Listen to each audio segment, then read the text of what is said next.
په دې مرض چې اخته کېږي له 3 نه معمولا د 5 نه تر 7 ورځو پورې د دې مرض په جریان کې خپله مرض له منځه ځي، کوم خاص تداوي ته ضرورت نه لري. خو که چیرې نور انتانات مداخله وکړي لکه نومونیا یا مثلا پیوډرمي، دا بیا د تداوي وړ ده او د یادونې وړ ده چې د ماشومانو په تداوي کې کورنۍ کې خصوصا حفظ الصحه مراعات ده او پاراسټامول ورکول مراعات ده. ماشومان اکثرا مخکې له دې نه چې د تڼاکې د پوستکي په ساحت کې چې هغه نورمال رنج له 300 نه متوسط اندازې ده. د نوي زیږېدلي ماشومانو د ستونزې له جملې نه یو دا ده چې کله کله چې ماشوم خصوصا اولی ماشومان چې د سر یا راس له وجې نه ولادت کوي او تقریبا 100 ساعته ولادي کانال کې پاتې کېږي، یو قسم پړسوب یا وضعیموق پیدا کېږي. کله چې له زیږون نه وروسته میندې یا کورنۍ دې ته متوجه کېږي چې د ماشوم یو خواته سر ده او د بل خوا سره مشابه یا همرنګي نه لري، دا یو عادي ستونزه ده. د وخت په تیریدو 2-3 ورځو کې بیرته خپل نورمال حالت ته نیسي، د کوم خاص تداوي ضرورت نه لري او کورنۍ تشویش ونه کړي. همدارنګه د ماشومانو په سر کې کله چې ماشوم د فورسپس یا د سامان په واسطه باندې ولادت کوي یا ماشوم لویږي یا کله کله میندې ته انستیزي ورکوي او ستن د ماشوم سر سره تماس نیسي او زرقیات ماشوم یا پشکاری د ماشوم سر ته رسیږي، دې کې یو قسم پړسوب پیدا کېږي چې د هیماټوم په نامه یادېږي. هیماټوم که چیرې کوچنی د تشویش وړ نه ده، خو که چیرې هیماټوم زیاتي د ماشوم د زیړي د زیاتېدو عامل ګرځي، نو کله کله کېدای شي چې د خطر سره ماشوم مخامخ نه کی.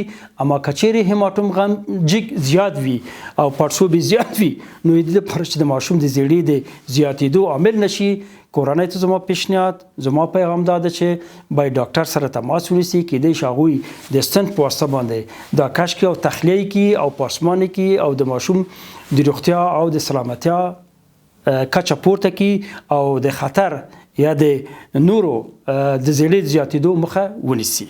کاوسک یا چیچک یا چکن پاکس د ماشومانو د ساري ناروغتیاو له جملې څخه ده.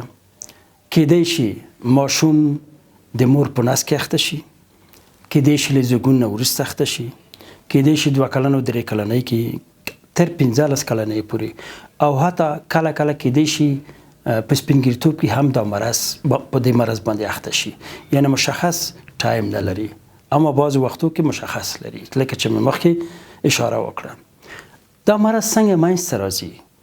اکثرا د یو شخص نه بل شخص ته انتقالیږي، د یو کس نه بل کس ته، خصوصا زیاتر په فامیلونو کې، زیاتر په کودکستانو کې، زیاتر په مکتبونو کې، ګڼ ځایونو کې چې خلک اوسیږي د ده سرایت کېږي. کوم نقطې د لارې نه دا یو بل ته سرایت کوي، معمولا د خبرو د لارې نه، د ټوخۍ د لارې نه، زیاتر د سترګو په منظمه کې او د خولې د لارې نه چې کله داخليږي په اپر سپایټري یا پورتنۍ برخه کې بلعوم او تانسلونو کې ځای په ځای کېږي. دلته که چیرې د ماشوم دفاعي قوه قوي وي او وکولی شي چې مکروب منځه ویسي، مرض منځته نه راځي.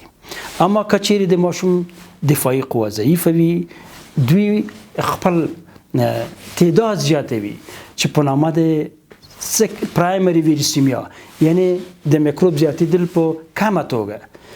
یو هفتې نه وروسته دوی بیا هم خپل تعداد ته زیاتوالی ورکوي چې د سیکنډري یا دویم زیاتوالی په نوم یادېږي. په دې حالت کې دغه ویروس چې په نامه د واریسولا زوسټر یاد میږي او د ډي ان اے وایرس ته د وینې د لارې نه راځي پوستکي ته.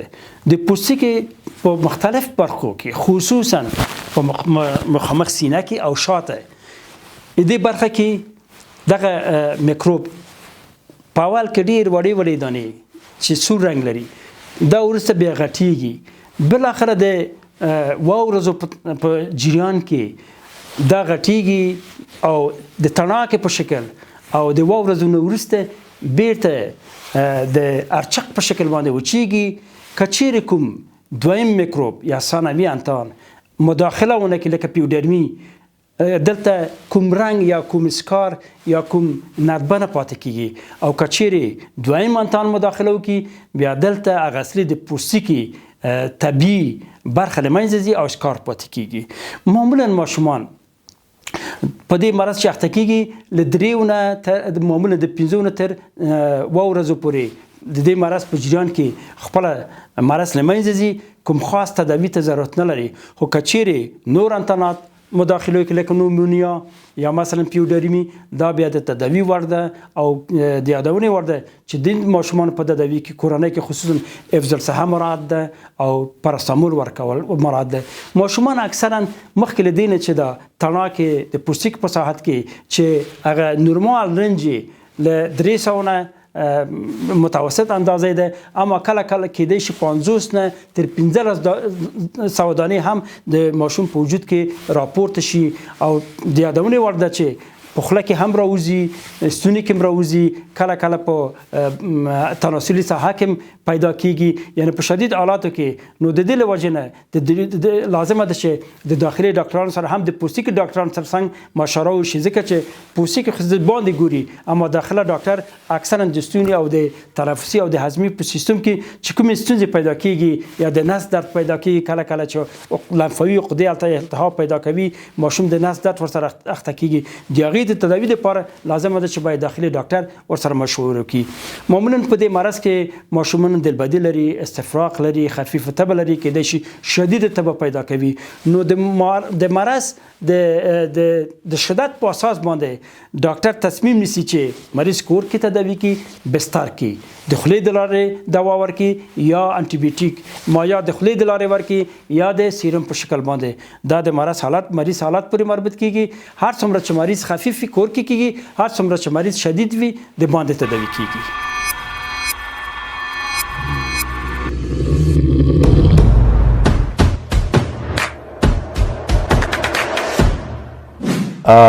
مونږ چا سره د ضعیفه مغز د تقویې لپاره مرسته نه کوو. مونږ سپین ماموریت جوړو چې یو داسې کلینیک دی چې په هغې کې به مایوسه، ډپرس او د ژور خفګان درلودونکو ځوانانو سره خبرې کوو او دوی به په خپلو پښو درو.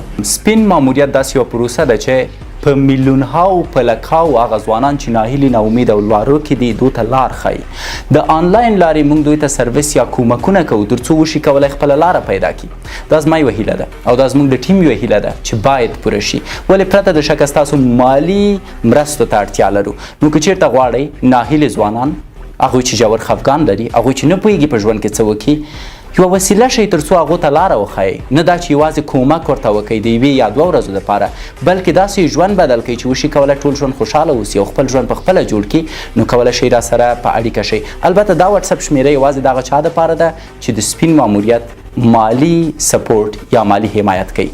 ستاسو هر روپۍ موږ ته ارزښت لري. مننه.